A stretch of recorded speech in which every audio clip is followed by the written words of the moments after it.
In late October 1914, a scratch force of a few hundred British soldiers gathered near the village of Geluvelt. Surrounded by smoke and mud, this small group launched a counterattack that looked entirely suicidal. They pushed back a much larger German force, holding a line that was minutes away from a total collapse.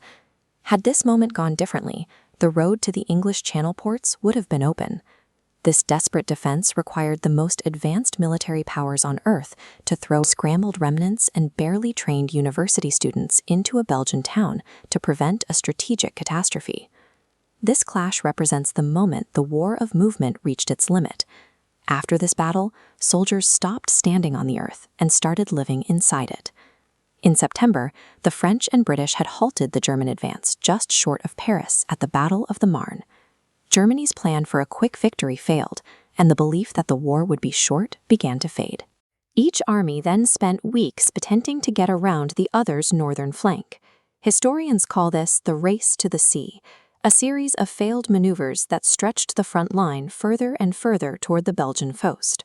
Eventually, both sides literally ran out of land. The lines reached the coast, leaving only a small gap around a quiet town called Ypres.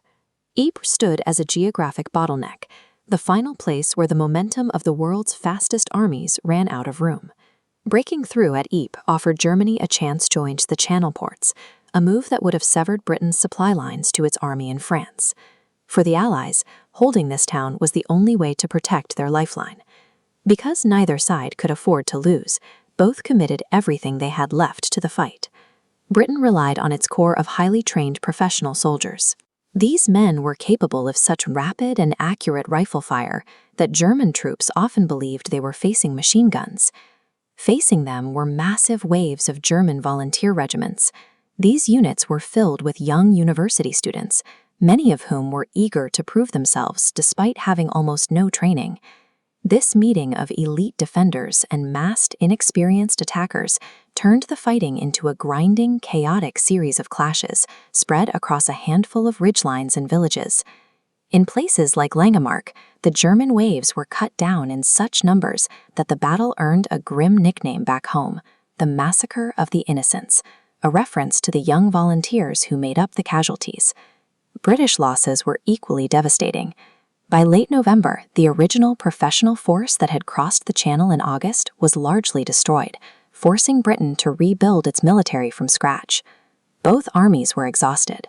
Neither side had the strength left to keep attacking, and the staggering losses meant that any further movement across the open ground was impossible. The math of modern warfare had taken over. Machine guns and artillery made open movement across the battlefield suicide. The army stopped moving because the environment had become too lethal to survive above ground. Unable to advance and slaughtered in the open, the soldiers did the only thing they could. They started digging. These positions began as simple, shallow scrapes in the ground intended for temporary cover. But as the fighting continued, these scrapes became deep trenches. They were reinforced with timber and sandbags and connected by winding communication lines that ran far back from the front. Digging in transformed from a battlefield tactic into a permanent way of life. By mid-November, a continuous line of trenches stretched for 700 kilometers, running from the Belgian coast all the way to the Swiss border. This line was protected by massive networks of barbed wire, creating the narrow, lethal strip of no man's land that would define the front. The expectation of a war of rapid movement, one that would be over by Christmas, vanished. In its place came a static war of attrition, where gaining a few hundred meters cost thousands of lives. The First Battle of Ypres defined the brutal, static nature of every clash that would follow for the next 4 years.